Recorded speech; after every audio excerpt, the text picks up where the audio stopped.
Hello ladies and gentleman, ഏവർക്കും ഫുട്ബോളിലെ മറ്റൊരു വീഡിയോയിലേക്ക് സ്വാഗതം. 2016 IFL മൂന്നാം സീസണിൽ കേരള ബ്ലാസ്റ്റേഴ്സ് ഫൈനലിലേക്ക് എത്തിയിരുന്നു. കേരള ബ്ലാസ്റ്റേഴ്സ് ആരാധകർക്ക് പെട്ടെന്നൊന്നും മറക്കാൻ കഴിയാത്ത ഒരു സീസൺ ആയിരിക്കും IFL മൂന്നാമത്തെ സീസൺ. ആ സീസണിൽ കോപ്പലാശാന്റെ കീഴിൽ വളരെ മികച്ച പ്രകടനമായിരുന്നു ബ്ലാസ്റ്റേഴ്സ് നടത്തിയിരുന്നത്. കെർവൻസ് ബെൽഫോർട്ടിന്റെ ആ ഗോളൊക്കെ ബ്ലാസ്റ്റേഴ്സ് ഒരിക്കലും മറക്കാൻ സാധ്യതയില്ല ബ്ലാസ്റ്റേഴ്സ് ആരാധകർ. അപ്പോൾ ആ ഒരു സീസണിൽ ബ്ലാസ്റ്റേഴ്സിന്റെ ആ ഒരു സെമി ഫൈനൽ മത്സരത്തിൽ ബ്ലാസ്റ്റേഴ്സിന്റെ എതിരാളികളായിരുന്നത് ഡൽഹി ഡൈനാമോസ് ആയിരുന്നു. ആ സീസണിലെ ഏറ്റവും ശക്തരായ ടീമുകളിൽ ഒന്നായിരുന്നു ഡൽഹി ഡൈനാമോസ്. അറിയാലോ, ആ സീസണിൽ ഗോൾഡൻ ബൂട്ട് വിൻ ചെയ്തിരുന്ന മാർസലിനോ എന്ന താരം ഡൽഹി ഡൈനാമോസിലായിരുന്നു കളിച്ചിരുന്നത്. ബ്ലാസ്റ്റേഴ്സ് ആരാധകർക്ക് ഏറെ ഇഷ്ടമുള്ള ഒരു താരം കൂടിയായിരുന്നു അദ്ദേഹം. അപ്പോൾ ആ ഒരു സീസണിൽ നമ്മൾ ഡൽഹി ഡൈനാമോസിനെ ഹോം മാച്ചിൽ ഒരു ഗോളിന് തോൽപ്പിക്കുന്നു. എവയിൽ സെക്കൻഡ് ലെഗ് മാച്ചിൽ 1-2 ഗോളുകൾക്ക് തോൽക്കുന്നു. അങ്ങനെ അഗ്രിഗേറ്റ് 2-2 സമനിലയായതിനു ശേഷം പെനാൾട്ടി ഷൂട്ടൗട്ട് വിജയിച്ചായിരുന്നു ഫൈനലിലേക്ക് എത്തിയത്. അപ്പോൾ നിർണായകമായിട്ടുള്ള ആ ഒരു സെമി ഫൈനലിൽ 2-2 അഗ്രിഗേറ്റ് ആകാൻ കാരണമായിട്ടുള്ള സെക്കൻഡ് മാച്ചിലെ ബ്ലാസ്റ്റേഴ്സിന്റെ ആ ഒരു ഏക ഗോൾ നേടിയിട്ടുള്ള താരം ഡെക്കൻസ് നെൽസൺ. പലർക്കും അദ്ദേഹത്തെ ഓർമ്മ കാണും. ആ ഒരു സീസണിൽ അദ്ദേഹത്തിന്റെ മത്സരങ്ങൾ കണ്ടിട്ടുള്ളവർക്കറിയാം, അദ്ദേഹത്തിന്റെ ടച്ചും അദ്ദേഹത്തിന്റെ ആ ഒരു സ്പീഡി ആയിട്ടുള്ള റണ്ണും കാര്യങ്ങളൊക്കെ കണ്ടവർക്കറിയാം അദ്ദേഹത്തിന് എത്രത്തോളം പൊട്ടൻഷ്യൽ ഉണ്ട്, എത്രത്തോളം ക്വാളിറ്റി ഉള്ള താരമാണ് അദ്ദേഹം എന്ന്. 22-ാം വയസ്സിലായിരുന്നു ഡെക്കൻസ് നെൽസൺ കേരള ബ്ലാസ്റ്റേഴ്സിന് വേണ്ടി കളിക്കുന്നത്.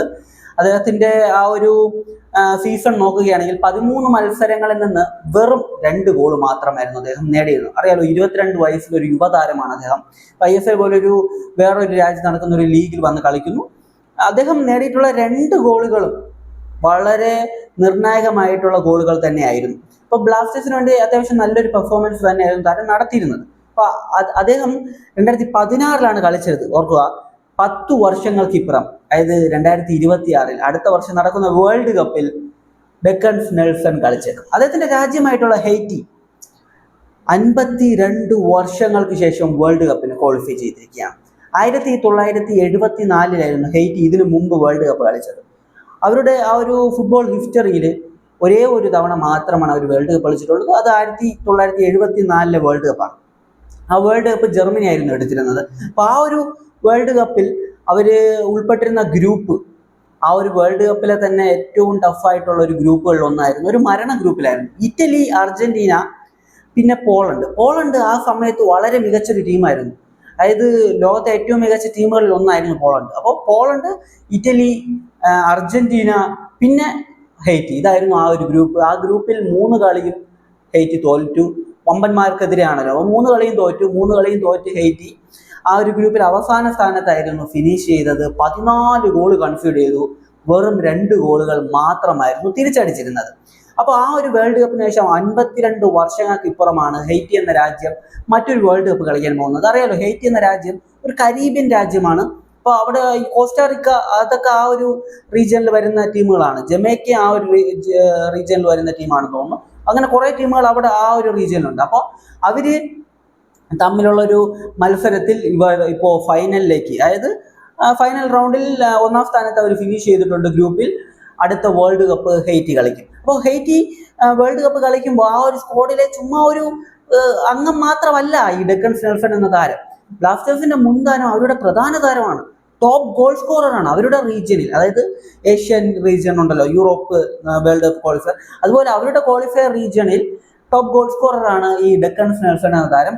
കളിച്ച 10 കളിയിൽ നിന്ന് നേടിയത് 6 ഗോളാണ്, 2 അസിസ്റ്റാണ്, 8 ഗോൾ കോൺട്രിബ്യൂഷൻസ് ആണ്. 31 വയസ്സാണ് നിലവിൽ ഡെക്കൻസ് നെൽസൺ ഉള്ളത്.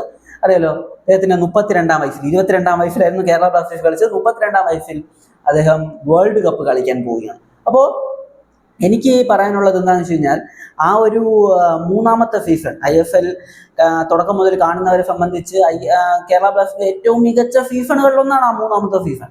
ആ മൂന്നാമത്തെ സീസൺ കണ്ടിട്ടുള്ളവർക്കറിയാം, ആ ഒരു സീസണിൽ വലിയൊരു ഇമ്പാക്റ്റ് ഒന്നും ഉണ്ടാക്കാത്ത താരമാണ് ഈ ഡെക്കൻസ് നെൽസൺ എന്ന താരം. പക്ഷേ അദ്ദേഹത്തിന്റെ ആ ഒരു ഇമ്പാക്റ്റ് വന്നത് അവസാന സമയങ്ങളിലായിരുന്നു.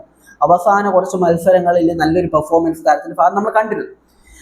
22 വയസ്സായിരുന്നു ഉണ്ടായിരുന്നത്. അതിനുശേഷം അദ്ദേഹം പല വലിയ ക്ലബ്ബുകളിലേക്ക് മാറുന്നത് നമ്മൾ കണ്ടു. അവിടെയൊക്കെ പോയി നല്ല രീതിയിൽ കളിക്കുന്നത് കണ്ടു. അദ്ദേഹത്തിന്റെ രാജ്യത്തിന് വേണ്ടി അദ്ദേഹം കൺസിസ്റ്റന്റ് ആയിട്ടുള്ള ഒരു പെർഫോമൻസ് നടത്തിക്കൊണ്ടിരുന്നു. ഇപ്പോൾ 52 വർഷങ്ങൾക്കിപ്പുറം അദ്ദേഹത്തിന്റെ രാജ്യമായ ഹെയ്റ്റി വേൾഡ് കപ്പിലേക്ക് അദ്ദേഹം പിടിച്ചു കൊണ്ടുപോയി എന്ന് വേണമെങ്കിൽ പറയാം. അദ്ദേഹം ആ ഒരു വേൾഡ് കപ്പ് സ്പോട്ട് നേടിക്കൊടുത്തിട്ടുണ്ട്. 10 കളിയിൽ 6 ഗോളും 2 അസിസ്റ്റും 8 ഗോൾ കോൺട്രിബ്യൂഷനോടെ ബ്ലാസ്റ്റേഴ്സിന്റെ മുൻ താരം ഹെയ്റ്റി എന്ന രാജ്യത്തിന് വേണ്ടി അടുത്ത വർഷം വേൾഡ് കപ്പ് കളിക്കും. അപ്പോൾ ഞാൻ ആലോചിക്കുന്ന മറ്റൊരു കാര്യം എന്താണെന്ന് വെച്ച് കഴിഞ്ഞാൽ, നിങ്ങൾ തന്നെ ഒന്ന് ആലോചിച്ച് നോക്കുക, ബ്ലാസ്റ്റേഴ്സിൽ വേൾഡ് കപ്പ് കളിച്ചിട്ടുള്ള കുറെ താരങ്ങൾ ബ്ലാസ്റ്റേഴ്സ് വന്ന് കളിച്ചിട്ടുണ്ട്. അത് നോർമലാണ്, അറിയാലോ. ഫസ്റ്റ് സീസണിൽ തന്നെ ഡേവിഡ് ജെയിംസ്, അദ്ദേഹം 2010 വേൾഡ് കപ്പ് കളിച്ച താരമായിരുന്നു. അത് കഴിഞ്ഞ് പിന്നെ അങ്ങോട്ട് കുറെ താരങ്ങളുണ്ടായിരുന്നു വേൾഡ് കപ്പ് കളിച്ചിട്ട് ബ്ലാസ്റ്റേഴ്സിൽ ഒന്ന് കളിച്ചിട്ടുള്ള താരങ്ങൾ. എന്നാൽ ബ്ലാസ്റ്റേഴ്സിൽ കളിച്ചിട്ട് ഇവിടെ നിന്ന് വേൾഡ് കപ്പിലോട്ട് പോകുന്ന ആദ്യത്തെ താരമായിരിക്കും ഡെക്കൻസ് നെൽസൺ എന്ന താരം. അതും വലിയൊരു ടീമിനെ കൊണ്ട് അല്ല അദ്ദേഹം പോകുന്നത്. അദ്ദേഹത്തിന്റെ കൊച്ചു രാജ്യത്തെ അദ്ദേഹം വേൾഡ് കപ്പിലേക്ക് എത്തിച്ചിരിക്കുകയാണ് 52 വർഷങ്ങൾക്ക് ശേഷം. വലിയൊരു നേട്ടം തന്നെയാണ് അദ്ദേഹം സ്വന്തമാക്കിയിട്ടുള്ളത്. അറിയാലോ, ഇതേ ഹെയ്റ്റിയുടെ താരമാണ് ആ ഒരു കെർവൻസ് ബെൽഫോർട്ട് എന്ന താരം. ബ്ലാസ്റ്റേഴ്സ് ആരാധകർക്ക് വളരെ പ്രിയപ്പെട്ട താരങ്ങളിൽ ഒരാളാണ് കെർവൻസ് ബെൽഫോർട്ടും. ഇതേ ഹെയ്റ്റിയാണ് അദ്ദേഹത്തിന്റെ രാജ്യം. അപ്പോൾ ഈ ഒരു താരത്തിന്റെ പെർഫോമൻസ് എന്ന് പറയുമ്പോൾ ടോപ്പ് ക്ലാസ് പെർഫോമൻസ് ആണ് 31 വയസ്സിലും താരം നടത്തിക്കൊണ്ടിരിക്കുന്നത്. വേൾഡ് കപ്പിലേക്ക് വരുമ്പോൾ, വേൾഡ് കപ്പിൽ അറിയാലോ ചെറിയ രാജ്യമാണ്, വലിയൊരു പെർഫോമൻസ് ഒന്നും നമ്മൾ പ്രതീക്ഷിക്കേണ്ട. പക്ഷേ ഒരു വിജയമെങ്കിൽ ഒരു വിജയം, ഒരു വേൾഡ് കപ്പ് കളിക്കാൻ കഴിഞ്ഞു കഴിഞ്ഞാൽ ആ രാജ്യത്തിനെ സംബന്ധിച്ച് അവരുടെ എക്കണോമി വലിയ രീതിയിൽ ബൂസ്റ്റ് ചെയ്യാൻ സഹായിക്കും. കാരണം എന്ന് വെച്ച് കഴിഞ്ഞാൽ വെള്ളപ്പൊക്കം, അതുപോലെ തന്നെ 2010 തോന്നുന്നു ഒരു ഭൂകമ്പം, ഇങ്ങനെയൊക്കെ ആ രാജ്യം വലിയ രീതിയിൽ സ്ട്രഗിൾ സിറ്റുവേഷനിൽ നിൽക്കുന്ന ഒരു കണ്ടീഷനാണ് ഇപ്പം നിലവിലുള്ളത്. ആ ഒരു രാജ്യമാണ് വേൾഡ് കപ്പ് കളിക്കുന്നത്. അതുകൊണ്ട് തന്നെ അവരെ സംബന്ധിച്ച് വേൾഡ് കപ്പ് കളിക്കാൻ കഴിയുകയാണെങ്കിൽ, വേൾഡ് കപ്പിന് ഇപ്പോൾ ക്വാളിഫൈ ചെയ്തു കഴിഞ്ഞു, വേൾഡ് കപ്പ് കളിക്കുമ്പോൾ ലഭിക്കുന്ന ആ ഒരു ഇൻകം ഉണ്ടല്ലോ, വേൾഡ് കപ്പ് കളിക്കുന്ന എല്ലാ ടീമിനും ഫിഫയുടെ ഭാഗത്തു നിന്ന് ഒരു വലിയ രീതിയിലുള്ള ഇൻകം ലഭിക്കും. ആ ഒരു എമൗണ്ട് അവർക്ക് അവരുടെ രാജ്യത്തിലെ ഡെവലപ്മെന്റ് യൂസ് ചെയ്യാം. അവരുടെ ഫുട്ബോളിനെ സംബന്ധിച്ച് വേൾഡ് കപ്പിലേക്ക് എത്തിക്കാൻ കഴിഞ്ഞതിലൂടെ അവരുടെ രാജ്യത്തിലെ ആ ഒരു എക്കണോമി പ്രോബ്ലംസ് അവർക്ക് കുറച്ചെങ്കിലും സോൾവ് ചെയ്യാൻ കഴിഞ്ഞേക്കും. പിന്നെ എടുത്തു പറയേണ്ട വേറൊരു കാര്യം കൂടി ഞാൻ പറഞ്ഞുതരാം. അതായത് യുക്രൈൻ എന്ന രാജ്യം ഉണ്ടല്ലോ, അതായത് റഷ്യ ആയിട്ടുള്ള യുദ്ധം നടക്കുന്ന യുക്രൈൻ എന്ന രാജ്യം, അവിടെയും ഒരു കേരള ബ്ലാസ്റ്റേഴ്സ് താരമുണ്ട്. ആരാണെന്ന് ഞാൻ പറയേണ്ടതല്ലോ, 2-3 സീസൺ മുമ്പ് ബ്ലാസ്റ്റേഴ്സിന് വേണ്ടി കളിച്ചിരുന്ന ആ ഒരു യുക്രൈൻ മിസൈൽ എന്നൊക്കെ പറയാൻ പറ്റുന്ന കിഡിലൻ 2 ഗോളൊക്കെ അടിച്ചിട്ടുള്ള ഇവാൻ കലിഷ്നി. ഇപ്പോൾ കലിഷ്നിയുടെ യുക്രൈൻ ഇപ്പോൾ പ്ലേ ഓഫിലാണ് നിൽക്കുന്നത്. പ്ലേ ഓഫ് കഴിഞ്ഞ് പ്ലേ ഓഫിൽ നിന്ന് വേൾഡ് കപ്പിലേക്ക് എത്താൻ കഴിഞ്ഞിട്ടുണ്ടെങ്കിൽ വേൾഡ് കപ്പ് മറ്റൊരു മുൻതാരം, ബ്ലാസ്റ്റേഴ്സിന്റെ മുൻതാരം കൂടി വേൾഡ് കപ്പ് കളിക്കും. അപ്പോൾ 2 താരങ്ങളാവും. ഇപ്പോൾ നിലവിൽ ഒരു താരം എന്തായാലും കൺഫേം ആയിട്ടുണ്ട്. ബ്ലാസ്റ്റേഴ്സിലെ ഒരു മുൻതാരം വേൾഡ് കപ്പിലേക്ക് ചുമ്മാ പോവുകയല്ല, ടീമിനെ അദ്ദേഹം താങ്ങി പിടിച്ചു കൊണ്ടുപോവുകയാണ്. ആ ടീമിന്റെ ടോപ്പ് സ്കോററാണ്. അപ്പോൾ ഈ ഒരു വീഡിയോ ഇത്രയേ ഉള്ളൂ. അപ്പോൾ ഇതിനെക്കുറിച്ചുള്ള നിങ്ങളുടെ ഒപ്പീനിയൻ കമന്റ് ബിലോ. മറ്റൊരു വീഡിയോ കാണുന്നതായിരിക്കും. ബൈ ബൈ വിത്ത് ഫുട്ടെയിൽ.